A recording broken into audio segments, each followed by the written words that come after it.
Walter Elias Disney was born in Chicago in 1901. Walt would gain an interest in drawing at a young age, and, after completing school, would get his first job as an illustrator at the age of 18. His love of illustration would turn into a love of animation, and he would soon start his own animation company. Disney's animations would quickly increase in popularity and continually take on new technical advances such as color and sound. In 1937, Walt Disney Animation Studios would release Snow White and the Seven Dwarfs, the first feature-length cel-animated movie. Snow White was a critical and commercial success, as well as an absolute pop culture phenomenon. When adjusted for inflation, Snow White and the Seven Dwarfs is still the highest-grossing animated film of all time. With the success of Snow White, Walt began to look for other stories to adapt into animated films. Among the many under consideration were Carlo Collodi's The Adventures of Pinocchio, Felix Salten's Bambi, A Life in the Woods, and Helen Amberson Mayer's and Harold Pearl's Dumbo, The Flying Elephant. Walt would also look into another literary classic, A. Milne's Winnie the Pooh. Disney's daughter, Diane, claimed to have convinced her father to look into Pooh, stating, "Dad would hear me laugh alone in my room and come to see what I was laughing at. It was usually the gentle, whimsical humor of A. Milne's Pooh stories. I read them over and over." Walt would reach out to Milne's agent, Curtis Brown, to see if it would be possible to purchase the film rights. A year later, in 1938, Walt had a team make a preliminary analysis of Milne's characters to see how they would translate to film. The report gave 3 solid reasons why Walt should not attempt to purchase the rights to Winnie the Pooh. The first reason was that none of the books, quote, contains anything even remotely resembling a plot. The second reason was that Shepard's iconic drawings would lose their recognizability when translated to moving animation. The third reason was the belief that any attempt to involve the Pooh characters in a long-form story would completely kill whatever charm the books possessed. So, Walt Disney decided it was best not to make a film about Winnie the Pooh. In the early 1940s, the National Broadcasting Company would obtain the rights to make Pooh's television debut. Fred Waring, a popular television personality, would produce a live-action costume special called A Day in the Life of Christopher Robin. The ratings of the special were good, and the broadcast would be replayed a few times over the next few years. Unfortunately, no footage of the special remains. In January of 1952, the BBC would try their hand at putting Winnie the Pooh on TV.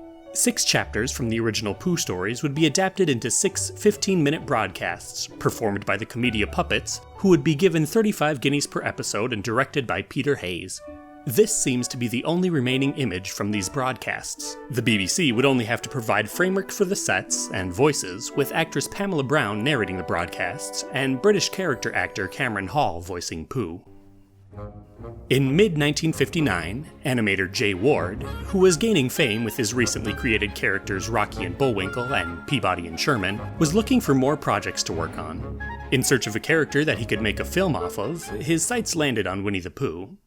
Which brings us to the man we're going to visit today. My teacher, Mr. Peabody? No, the man who wrote the most famous horror stories of all time, Edgar Allan Poe. The way back, which I invented one morning while waiting for a bus, responded magnificently. And there we were in Poe's study. And with that, the steel door closed shut, never to open again. Ooh, our timing is perfect. I bet he just finished The Fall of the House of Usher. Peeking over his shoulder, we were thoroughly stunned by the title of the book. Winnie the Pooh? Ward learned that in order to make a Pooh cartoon, he would have to get permission from 2 different entities. The first was the estate of A. Milne, since Milne had passed away in January of 1956, and the second was NBC. Shortly after Milne's death, his widow had approved the sale of film and television rights to NBC, giving them a 7-year option on Pooh from 1957 to 1964. NBC suggested Ward take on a Winnie the Pooh pilot. If they liked it, they would consider a feature-length film and a TV series consisting of 39 episodes. As the project progressed, it would get the title The World of Winnie the Pooh. With their busy schedules, it wasn't until May of 1960 that they would get around to writing songs, dialogue, and storyboarding their Pooh pilot. They would hire actor Reginald Gardner to narrate the storyboards, and had recorded a song called 3 Cheers for Pooh. Dennis Farnon, a Canadian composer who had written music for many Mr. Magoo shorts, would write the score. Unfortunately, for unknown reasons, the pilot would never be fully animated. While the storyboards and concept art have never been seen by the public, it's interesting to imagine how Ward's unique animation style would have fit with Milne's characters. Hello. and welcome to Color Stage 2 at NBC in California. It's just an empty stage now, waiting for the magic word that will make it come alive with stories of enchantment for the delight of the whole family. And tonight's magic word is Winnie the Pooh. In October of 1960, The Shirley Temple Show, an NBC anthology series for kids hosted by the former child star, would air an episode adapting the stories of A.A. Milne. The show regularly took classic fairy tales and popular children's books and adapted them into 45-minute specials. Temple would be playing the role of Christopher Robin's mother and narrator of the stories. Pooh and friends would all be represented by marionettes, performed by legendary puppeteer Bill Baird. At the time, Baird was best known for his character Charlemagne the Lion, a regular of the CBS morning show in the 1950s. He's probably best known to audiences today for his performance of the Lonely Goatherd song from The Sound of Music. Marionettes would be created for each of the Pooh characters, and, aside from their excessive eyeshadow, remain close to Shepard's drawings. The characters' voices were performed by Baird's fellow puppeteers, with Baird himself providing the voice for Eeyore. Well, the only reason for a buzzing noise that I know of is because you're a bee, and the only reason for being a bee that I know of is making honey. Oh, Pooh, I think I know who stole Eeyore's tail. I've been hunting and tracking, and do you know what I found? I found paw marks. Good morning, Eeyore. Good morning. Good morning. If it is a good morning, which I doubt. The fact is, you're stuck. It all comes of eating too much. It all comes of not having front doors big enough. I thought at the time, but I didn't like to say anything, that one of us was eating too much, and I knew it wasn't me. Oh. Time for your bath, Rue, dear. A nice cold bath. Oh, no, I'm not Rue. I'm Piglet. Yes, dear, yes, you are. And imitating Piglet's voice, too. Tigger's like everything.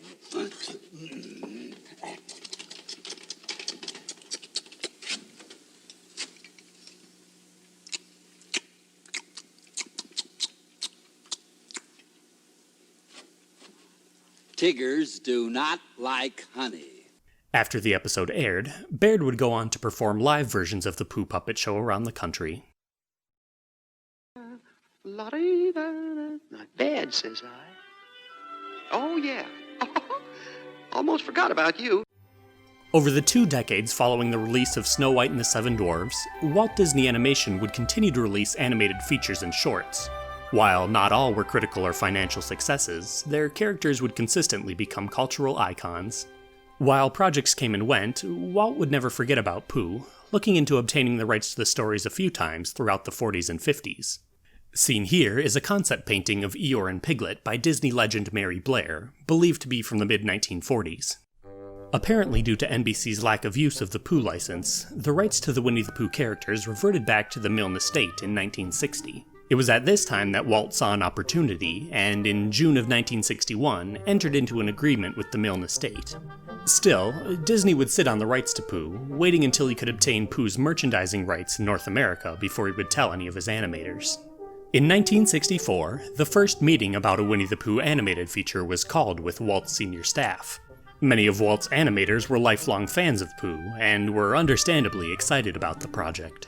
Ollie Johnston, one of Walt Disney's 9 old men, the pet name given to Disney's core animators, recalled, "Some of us could quote whole pages of dialogue by heart."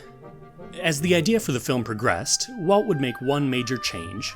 It was initially going to be done as a feature, and we had gotten about 2/3 into it, and Walt said one day, he said, "I want to take a look at what we've got." And afterwards he came out, and I heard him say, "You know, guys," he says, "I think we should cut our losses on this." He says, "I don't think the audience is really going to buy this kind of humor. It's very mild, very, very soft." And he says, "So I think we should put it out as a featurette." So that's what we did. Separating the film into 25-minute shorts would address 2 of Walt's biggest concerns. First, the point that had been brought up in his 1930 evaluation that the Pooh books lacked any overarching plot. A short would require less of an emphasis on complex narrative, and the low-key world of Winnie the Pooh would be able to hold the audience's attention without villains or melodrama. It was decided that the first featurette would be based on the first 2 chapters of Winnie the Pooh, in which we are introduced to Winnie the Pooh and some bees and the story begins, and in which Pooh goes visiting and gets into a tight place, even though concept art for characters from later chapters had already been made. The second concern a short addressed was that the American audience wasn't as aware of Winnie the Pooh as the British audience was. Despite the book having sold well in America, and, more recently, a Latin translation of Winnie the Pooh being the first foreign language book to make the New York Times bestseller list, Pooh didn't have the same audience in the States as he did in Britain. A short, in front of a live-action feature, would introduce Pooh to the American public and raise awareness of him for future projects. Disney was concerned that, on top of Americans being less familiar with Pooh, the innate Britishness of the stories may confuse domestic audiences. His fears were not completely unfounded. Over a decade earlier, Disney had released an adaptation of Alice in Wonderland. Similar to Pooh, the book was written by a British author, Lewis Carroll, with a lot of wordplay, a British sense of humor, and distinctive illustrations that were considered inseparable from the book. Alice was both a critical and financial failure for Disney Animation, to the point where Walt, for a long time, swore off adapting classic British literature. So began the Americanization of Pooh. Many of the American additions were subtle, such as an American railroad locomotive in the opening live-action scene.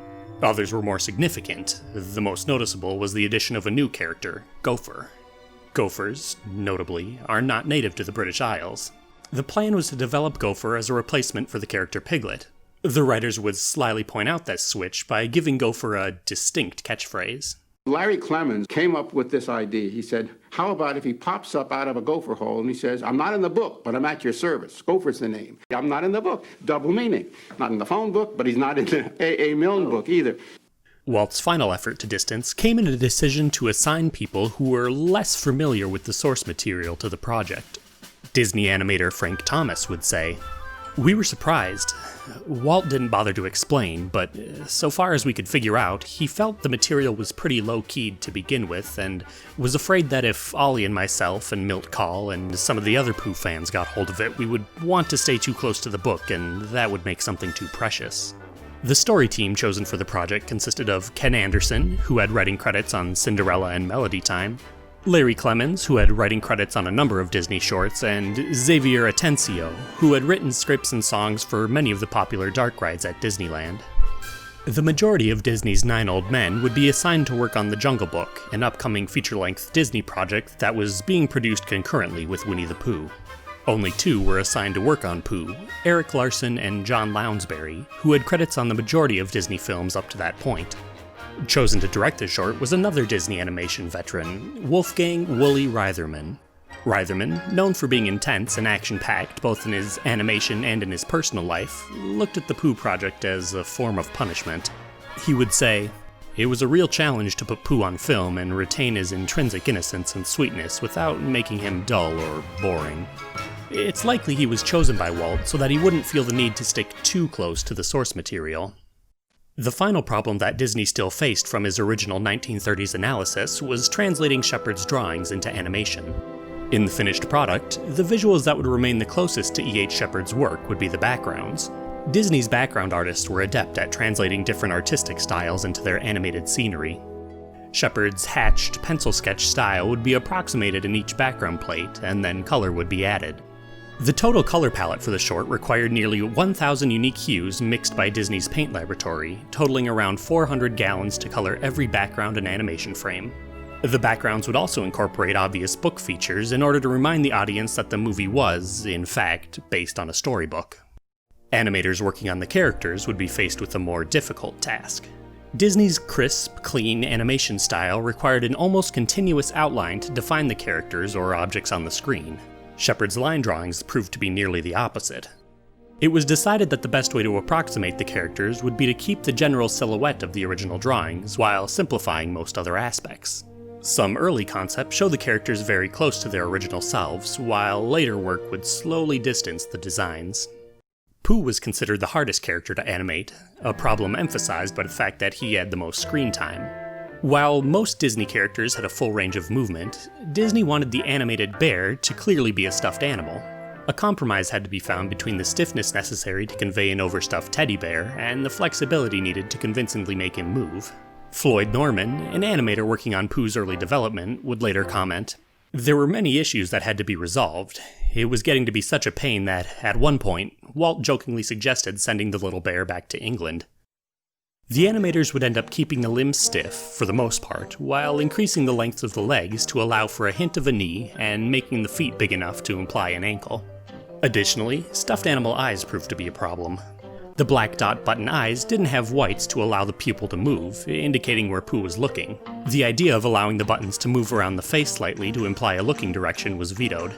So, in order to look at something, Pooh would have to fully turn his head in the direction of whatever he was looking at. While this was an inconvenience for the animators, and presumably for Pooh's neck, it helped to further sell his teddy bear qualities. The most distinctive attribute of Disney's Pooh would be the addition of a small red shirt. Pooh's shirt, while missing from the majority of Milne's drawings, was not a Disney original concept. The idea of Pooh wearing a red shirt was popularized by a line of toys sold by F.A.O. Schwartz in the 40s and 50s, designed by famous toy designer Agnes Brush.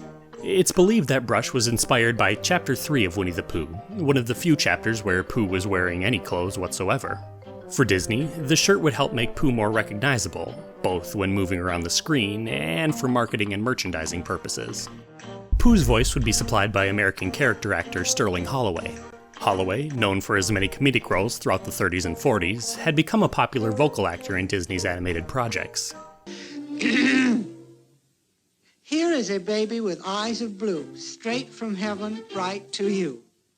His unique voice and delivery would give Pooh a distinctive mixture of thoughtful and confused. I just said to myself coming along, thinking, and wondering if you had such a thing as Christopher, as a balloon about you. Eeyore, Kanga, and Roo were the three other stuffed animals to be introduced in the short. Eeyore's design was probably the closest adaptation of any of Shepard's drawings, with his square body and long neck staying intact. His few, slow movements proved to be an easy task for the animators. It was much more difficult to find a voice actor who could portray Eeyore as gloomy, with a sarcastic edge, while still remaining lovable. In the end, a traditional voice actor wasn't chosen. Ralph Wright, a longtime Disney animator and storyboard artist who had been voicing Eeyore in story meetings, was chosen to continue voicing Eeyore in the finished picture. Thanks. It's not much of a tale, but I'm sort of attached to it. Kanga and Roo's designs would also only have minor changes. Kanga's voice would be provided by Barbara Luddy, a longtime Disney actor who had starred as Lady in Lady and the Tramp. Then child actor Clint Howard, who had appeared alongside his brother Ron Howard in some episodes of The Andy Griffith Show, would voice Roo. Now, if you were to ask me, I think it's just a wee bit... South! No, north, dear. Rabbit, Owl, and Gopher would also make appearances in the short. These characters, meant to be real animals as opposed to dolls, were closer to what the animation team was used to. Disney animation has a long history of replicating animals' movements. Rabbit would probably stray the furthest from Shepard's drawings, with an almost humanoid body, hands, and face to allow for more expression. Rabbit would be voiced by Junius Matthews, fresh off of his role of Archimedes the Owl in Disney's The Sword in the Stone. Legend has it, Disney discovered Matthews after hearing him portray a potato for a radio broadcast, saying, "Anyone who can talk like a potato can talk like an owl." Oh dear. Oh gracious. Oh, well, it all comes from eating too much. Winnie the Pooh's owl would be voiced by comedic actor Hal Smith, who had hundreds of roles in various comedies and cartoons, and actor-director Howard Morris would portray Gopher. Now, obviously, this situation calls for an expert. Somebody call for an excavation expert? Gopher's design would be a modified version of the character Mr. Busy the Beaver from Lady and the Tramp, even reusing some of the character's animation. Christopher Robin would be portrayed by Willie Reitherman's son, Bruce, giving an American voice to the formerly British character. Eeyore, this won't hurt. Never does. Ooh. There now, did I get your tail back on properly, Eeyore? Bruce would also record the lines from Mowgli in The Jungle Book, being produced right next door. Reitherman didn't like the look of Christopher Robin's long mop of hair, feeling it was out of place for a healthy, outdoorsy type of boy, even though it was appropriate for young British men in the early 20th century. Christopher very nearly received a severe haircut until, very suddenly, a boy band sensation brought the hairstyle back into vogue, causing members of the staff to convince Reitherman to keep Christopher Robin's hair. The final member of the cast, and notably the only British actor, would be Sebastian Cabot as the narrator. After a long career of film, TV, and radio, Cabot had started working with Disney in The Sword and the Stone. Now, honey rhymes with bunny, and bunny rhymes with, rabbit? The final element of the short would be the music, which would come from two different sources. Norman Dale Baker, better known as Buddy Baker, who had written music for a handful of Disney live-action movies, would write the score for the short. He would employ a technique popularized by Sergei Prokofiev's Peter and the Wolf, where a different musical instrument would represent each character. A bass clarinet for Eeyore, a flute for Kanga and a piccolo for Roo, a clarinet for Rabbit, an oboe for Piglet, an ocarina for Owl, and a baritone horn for Pooh.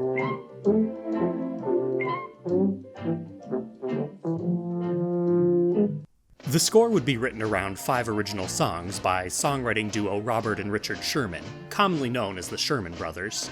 Favorites of Walt, the Sherman Brothers had recently completed writing the music for Mary Poppins, which had won them the Oscar for both Best Original Song and Best Original Score. According to the Sherman Brothers' autobiography, Walt said, "Read the Pooh stories and let me know what you think. We tried, but the stories just weren't coming through to us." Kitty stuff. We weren't very impressed. At that time, designer Tony Walton was working on Mary Poppins. He was English-born, and he was about our age, so we asked him to give some insight on the Pooh character. His eyes lit up. "Winnie the Pooh," he said. "I love Winnie the Pooh. Of course I'll help you." 3 hours later, he was still talking about Pooh. I think they're exaggerating, but they used to say my enthusiasm for it had triggered a kind of creative release for them. Walt wanted the songs for Winnie the Pooh to be eminently singable and very simple, and yet try to be original and whimsical. The songs written for Winnie the Pooh would quickly become inseparable from people's perception of the characters. Bob, I remember, looked at me and he said, "Deep in the 100-acre wood, where Christopher Robin plays." I said, oh my God, don't stop. Hey, stop. And I said, "Deep in the 100-acre wood, where Christopher Robin plays." Winnie the Pooh and the Honey Tree, at 1,995 feet of film running 26 minutes, would be released in the United States on February 4th, 1966, in front of Disney's latest comedy, The Ugly Dachshund. While reviews were mixed, the short was incredibly popular among American children and families. Its release in Britain that April was a different story. The short, which played as a double feature in front of Peter Pan, received mixed negative reactions from British audiences and was absolutely despised by critics. A scathing headline in the Daily Mail read, "Massacre in the 100-Acre Wood," and claimed Disney was attacking one of the last proud remnants of the British Empire by killing Piglet and turning Rabbit into a maniacal relative of Bugs Bunny. One critic, Felix Baker, of the Evening News, began an extensive campaign to have Christopher Robin redubbed with a proper British accent. The people directly involved with the original Pooh stories were similarly mixed.